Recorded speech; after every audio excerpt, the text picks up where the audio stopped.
Assalamualaikum warahmatullahi wabarakatuh. Halo teman-teman, nama saya Sepia Apriliani, kelas 10 MIPA 4, asal sekolah SMA Negeri 7 Tambun Selatan. Guru mata pelajaran Sejarah Indonesia adalah Bu Mary Handayani SPD. Kali ini saya ingin membahas tentang sejarah kerajaan Hindu-Buddha di Indonesia, salah satunya Kerajaan Majapahit. Yuk simak penjelasannya. Kemaharajaan Majapahit, bahasa Jawa, Nagari Kerajaan Mujopahit Sanskerta Wilwatikta, adalah sebuah kerajaan yang berpusat di Jawa Timur Indonesia yang pernah berdiri sekitar tahun 1293 hingga 1500 Masehi. Kerajaan ini mencapai puncak kejayaan menjadi kemaharajaan raya yang menguasai wilayah yang luas di Nusantara pada masa kekuasaan Hayam Wuruk yang berkuasa dari tahun 1350 hingga 1389. Kerajaan Majapahit adalah kerajaan Hindu-Buddha terakhir yang menguasai Nusantara dan dianggap sebagai kerajaan terbesar dalam sejarah Indonesia menurut Negara Kertagama. Kekuasaannya terbentuk dari Jawa, Sumatera, Semenanjung Malaya, Kalimantan, hingga Indonesia Timur, meskipun wilayah kekuasaannya masih diperdebatkan. Sebelum berdirinya Majapahit, Singosari telah menjadi kerajaan paling kuat di Jawa. Hal ini menjadi perhatian Kubilai Khan, penguasa dinasti Yuan di Tiongkok. Ia mengirim utusan yang bernama Mengci ke Singosari yang menuntut upeti. Kertanagara, penguasa kerajaan Singosari yang terakhir, menolak untuk membayar upeti dan mempermalukan utusan tersebut dengan merusak wajahnya dan memotong telinganya. Kubilai Khan marah dan lalu memberangkatkan ekspedisi besar ke Jawa Timur tahun 1293. Tanggal pasti yang digunakan sebagai tanggal kelahiran kerajaan Majapahit adalah hari penobatan Raden Wijaya sebagai raja, yaitu tanggal 15 bulan Kartika tahun 1215 Saka, yang bertepatan dengan tanggal 10 November 1293.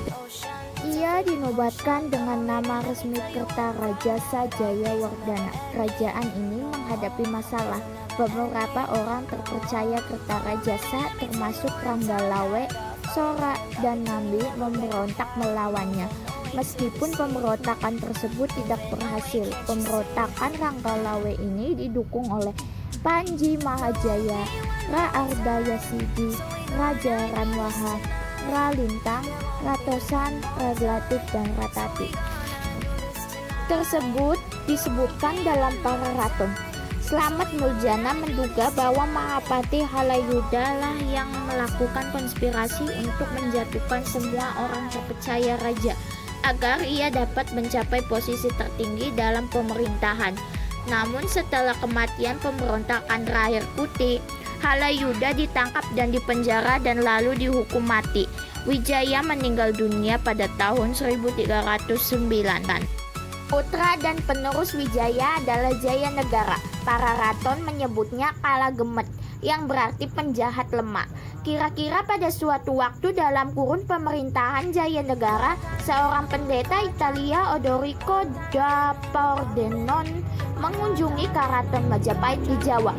Pada tahun 1328, Jaya Negara dibunuh oleh tabibnya, Tanca. Ibu tirinya yaitu Gayatri Rajapatni seharusnya menggantikannya.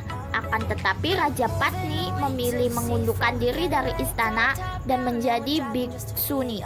Rajapatni menunjuk anak perempuannya, Tribuana Wijaya Tunggadewi, untuk menjadi Ratu Majapahit pada tahun 1336. Tribuana menunjuk Gajah Mada sebagai Mahapati. Pada saat pelantikannya, Gajah Mada mengucapkan sumpah palapa yang menunjukkan rencananya untuk melebarkan kekuasaan Majapahit dan membangun sebuah kemaharajaan. Tribuana berkuasa di Majapahit sampai kematian ibunya pada tahun 1350. Ia diteruskan oleh putranya Hayam Wuruk. Hayam Wuruk juga disebut Raja Sanagara. Pemerintah Majapahit dari tahun 1350 hingga 1389. Awal kemunduran kerajaan Majapahit. Majapahit menjadi lemah karena di masa pemerintahan Jayanegara terjadi pemberontakan yang dipimpin oleh Ranggalawe. Pada masa pemerintahan Tribuana juga banyak terjadi pemberontakan, akan tetapi semua pemberontakan dapat dipadamkan berkat ketangkasan pasukan Bayangkara yang dipimpin oleh Mahapati Gajah Mada. Akhir abad ke-14 dan awal abad ke-15 sudah mulai berdiri kerajaan-kerajaan yang bercorak Islam. Karena itu para pengikut Majapahit mulai meninggalkan Majapahit, sedikit demi sedikit berpindah ke kerajaan-kerajaan Islam, dan mengakibatkan kemunduran ekonomi Majapahit. Perdagangan dan kepulauan Nusantara diambil alih oleh pedagang-pedagang Melayu dan Islam. Inilah sekilas penjelasan dari saya. Terima kasih sudah menonton videonya. Wassalamualaikum warahmatullahi wabarakatuh.